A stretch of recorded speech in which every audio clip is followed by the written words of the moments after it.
नमस्कार दोस्तों, मेरा नाम है आशुतोष मांडके और आप देखना शुरू कर चुके हैं डायनामिक इम्पल्शन। आज के इस वीडियो में हम बात करेंगे 1 जुलाई 2023 के करंट अफेयर्स की। और अब जब आपने फाइनली वीडियो देखने की शुरुआत कर ही दी है तो अंत तक ही जुड़े रहिएगा हमारे साथ, क्योंकि आप सभी लोग जानते हैं कि ज्ञान को कभी भी अधूरा नहीं छोड़ना चाहिए। आइए शुरू करते हैं आज के इस वीडियो को सबसे पहली जानकारी के साथ। भारत की राष्ट्रीय पुरुष फुटबॉल टीम फीफा विश्व रैंकिंग में 100वें स्थान पर पहुंच गई है। हाल ही में भारत की जो राष्ट्रीय पुरुष फुटबॉल टीम है, एक फीफा विश्व रैंकिंग होती है जिसमें पूरे विश्व में फीफा के अंडर जितनी भी टीम्स आती हैं उन सभी की रैंकिंग होती है ना, अलग अलग देशों की। इसमें अपन टॉप 100 पर पहुंच गए हैं। भारत की राष्ट्रीय पुरुष फुटबॉल टीम ने हाल ही में जारी फीफा विश्व रैंकिंग में अपनी स्थिति में महत्वपूर्ण सुधार किया। भारतीय टीम 101वें स्थान से 100वें स्थान पे पहुंची है। टीम ने लेबनान और न्यूजीलैंड को पीछे छोड़ते हुए यह मुकाम हासिल किया है ना। अच्छी बात है और क्वेश्चन इंपॉर्टेंट है। टॉप 100 में आना भी वर्तमान में अपने लिए कोई छोटी बात नहीं है ना। इसके लिए हम सभी को बहुत बहुत शुभकामनाएं। आगे बढ़ते हैं अगली जानकारी। प्रधानमंत्री नरेंद्र मोदी जी ने मध्य प्रदेश के शहडोल जिले में राष्ट्रीय सिकल सेल एनीमिया उन्मूलन मिशन को शुरू किया है। इसका शुभारंभ किया है। कार्यक्रम के दौरान पीएम लाभार्थियों को sickle cell genetic status card भी वितरित करेंगे। ये एक बहुत ही ज़्यादा अच्छी बात है ना। मतलब कर चुके हैं, यहाँ पर करेंगे लिखा है बट कर चुके हैं, यदि आपने देखा हो तो, है ना, एक्टिव रहते हैं तो सीधी बात है। वे मध्य प्रदेश में लगभग 3.57 मतलब 3 करोड़ करीब 3 करोड़ 55 लाख ऐसा करके आयुष्मान भारत प्रधानमंत्री जन आरोग्य योजना कार्डों के वितरण की भी शुरुआत करेंगे। उसकी भी शुरुआत उन्होंने कर दी है ना। ये थोड़ा सा मेरे ख्याल से पुराना लिख दिया है जिसने भी किया है ना। हमने ही भी थोड़ा सा पुराना किया है, मैं माफ़ी चाहूँगा, बट ये सब हो चुका है। प्रधानमंत्री जी ने एक सफल कार्यक्रम किया।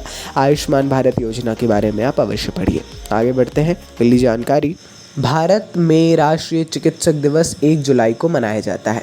देखिए कल का वीडियो जो आप सभी ने शायद देखा होगा, यदि नहीं देखा है तो देख सकते हैं, आप लोग चैनल पर उपलब्ध है।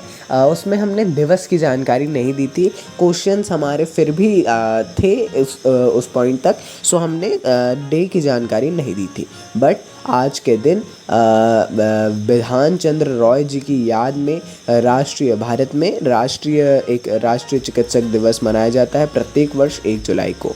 यह डॉक्टरों के योगदान का सम्मान करने के लिए हर साल मनाया जाता है और इंडियन मेडिकल एसोसिएशन सभी चिकित्सकों और स्वास्थ्य देखभाल पेशेवरों को सम्मानित करने के लिए भारत में यह दिन बड़े ही हर्षोल्लास के साथ मनाता है ना। ये 1 जुलाई को मनाया जा चुका है। आगे बढ़ते हैं।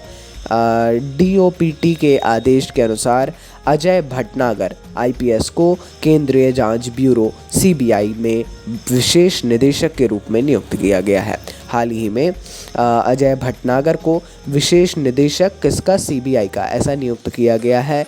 वे झारखंड कैडर के 1989 बैच के IPS अधिकारी हैं, है ना। थोड़ा और पढ़ लीजिएगा, नाम याद रखना है। अजय भटनागर IPS ही हैं। IPS याद ना ही भी रखेंगे तो भी चल जाएगा। केंद्रीय जांच ब्यूरो CBI, इसके बारे में पढ़ लीजिएगा। CBI क्या है, कब शुरू हुआ, मतलब SG के CBI का पढ़ लीजिएगा, है ना। बाकी इस पद में पहले कौन था और उसके पहले फर्स्ट कौन था, ये सब थोड़ा देख लिया करिए। किसी भी अपॉइंटमेंट के लिए कह रहा हूँ, एट जनरल, है ना, ऐसे ही सेम इसके लिए भी। आगे बढ़ते हैं अगली जानकारी। सेवा वितरण के लिए आधार आधारित चेहरा प्रमाणीकरण लेन देन मजबूत गति प्राप्त कर रहा है।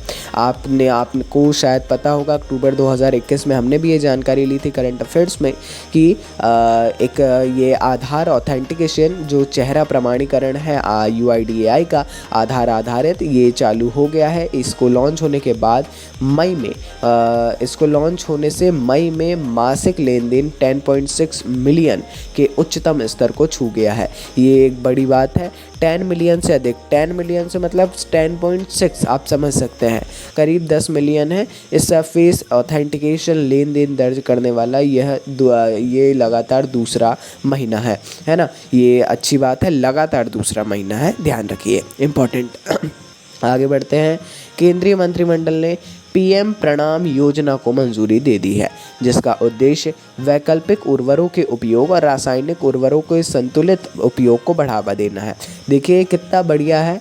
राज्यों के बीच में जो है 2023-24 के बजट में घोषित यह योजना टिकाऊ कृषि पद्धतियों और प्राकृतिक संसाधनों के संरक्षण में के प्रति सरकार की प्रतिबद्धता को दर्शाती है ना। पीएम प्रणाम योजना के अंतर्गत जो राज्य जितना उर्वरकों वैकल्पिक उर्वरक और रासायनिक उर्वरक के संतुलित उपयोग जितना ज़्यादा करेंगे उनको उतनी ज़्यादा सब्सिडी दी जाएगी केंद्र सरकार के द्वारा। ऐसी ही कुछ योजना है। मैं सजेस्ट करूंगा इस योजना के बारे में आप और जानकारी अवश्य लीजिए, थोड़ा और पढ़ेंगे तो आपको भी क्लियर हो जाएगा, है ना। इंटरेस्टिंग लगेगा आपको भी। आगे बढ़ते हैं अगली जानकारी। अब हमने 1 जुलाई का बता दिया, अब थोड़ा 2 जुलाई को भी समझ लीजिए, है ना, जिससे ये हमारा मेंटेन रहे। दुनिया भर में 2 जुलाई अर्थात आज विश्व यूएफओ दिवस तथा विश्व खेल पत्रकार दिवस के रूप में मनाया जाता है। देखिए दुनिया भर में 2 जुलाई को विश्व यूएफओ दिवस मनाया जाता है, जो कि उड़न, ये सब आप जानते हैं, उड़न तश्तियों को समर्पित है। और आज जो आज भी हम इंसानों से अनजान हैं, अलग अलग थ्योरीज़ हैं, इसके बारे में ज़्यादा डीप नहीं जाएंगे। और पूरे विश्व में 2 जुलाई को विश्व खेल पत्रकारिता दिवस भी मनाया जाता है। स्पोर्ट्स न्यूज़ आप सभी लोग जानते हैं, है ना, वही एक पत्रकारिता, खेल पत्रकारिता, बट या इम्पॉर्टेंट है, इसके बारे में, दोनों के बारे में अवश्य पढ़िएगा। तो चलिए दोस्तों, ये थी आज के इस वीडियो की अंतिम जानकारी। कुछ भी कन्फ्यूज़न हो किसी भी टॉपिक से रिलेटेड, नो वरीज, आप कमेंट में पूछ सकते हैं। इंटरनेट की सुविधा है आपके पास, है ना। बाकी हम सदैव उपलब्ध हैं। अपन मिलते हैं ऐसी जानकारियों के साथ। नमस्कार। Dynamic impulsion.